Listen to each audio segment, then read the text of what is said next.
Hi, Arun. Okay, let's take a look at this essay from you. It's advertising unethical and unacceptable to the extent you agree or disagree. Okay. Advertisements have become an unavoidable part of our lives. It is often debated whether a few techniques employed by the advertising agencies to promote products are immoral and inappropriate for our communities or not. Personally, I strongly disagree with the form review. Okay, and vouch for the relevancy. This essay discusses my view of using examples from the UK authority and untargeted content, singular, to demonstrate points and prove arguments. Okay, fine. Firstly, there is ample evidence that the promotions are appropriate in their deliverables. This is largely because ideas and their outcomes, along with the actual advertising content, must be gone through, or how about this, must go through a rigid verification. Must go through rigid verification by the regulation committee before it reaches people. For example, recent empirical research by the UK Advertising Authority demonstrated that 98% of all advertisements are certified that they do not possess any harm or mislead the community. Therefore, it is conclusively clear that the immoral advertisements are merely neglected through the regulations. I don't know what you mean by that. They are neglected. I think what you're trying to say is that there are already so many stringent requirements that this is a rarity. So I don't really understand this sentence. Let me see. Okay. I don't understand that last sentence, really. I thought you would have said something else, but okay, let's move on. Furthermore, owing to the competitive nature of the ad companies, the quality of the promoting content has gained importance over the years. This is due to the fact that consumers must be targeted with an efficient approach in order to boost the sales significantly. For instance, if the adverts are untargeted at the buyers with appropriate messages and facts, then the product would be labeled as failed in the consumer market. Thus, it is a responsibility of the promoters to deliver a high standard commercial to lure the customers. Okay. From the arguments and examples given, I firmly believe that the procedures followed by the advertising companies are relevant and unharmful.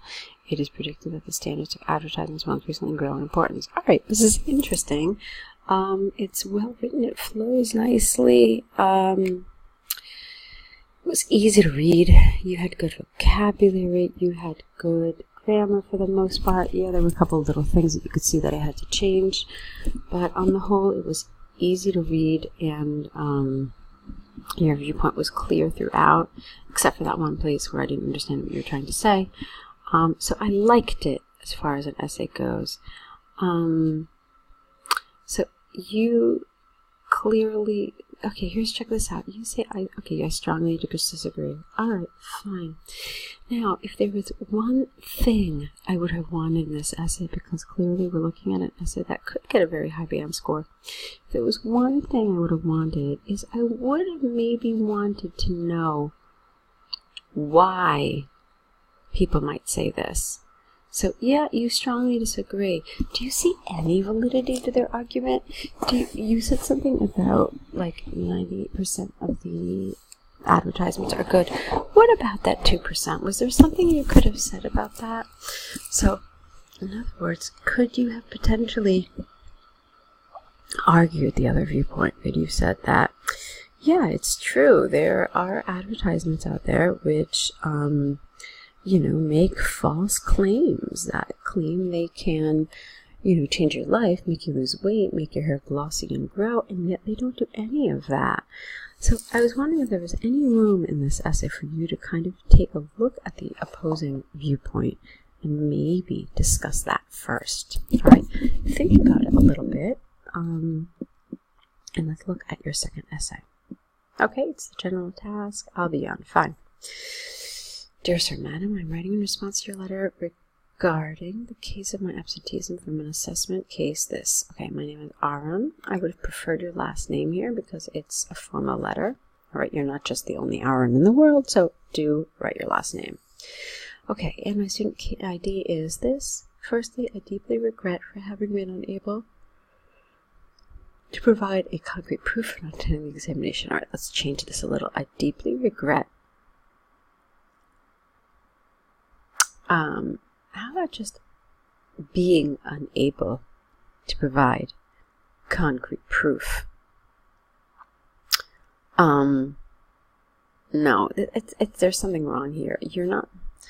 Proof for not attending the exam is proof of not attending the exam is that you didn't attend the exam. You don't need proof of that.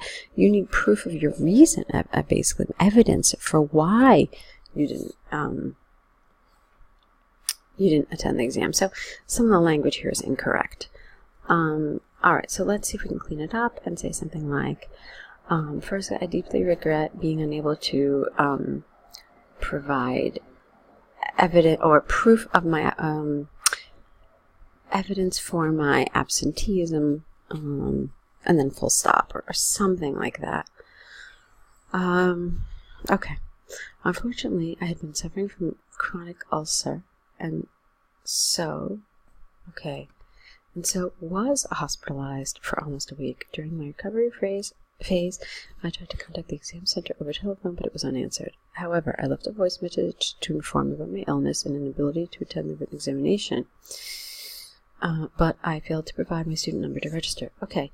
You've got a however here, you've got a but here, and I would really like it if you could just stick to one of these per sentence.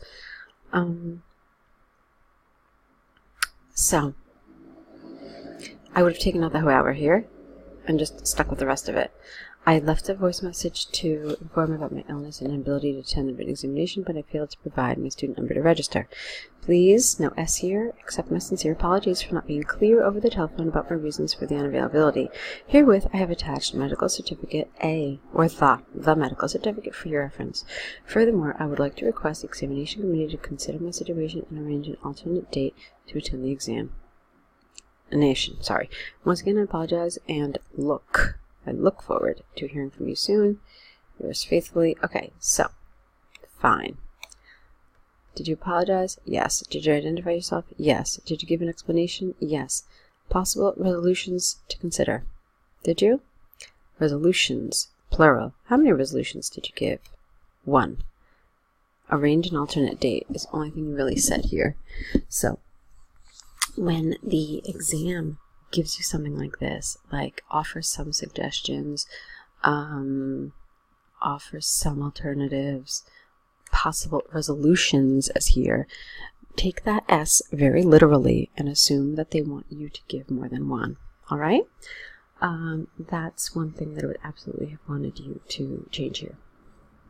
You just gave one resolution.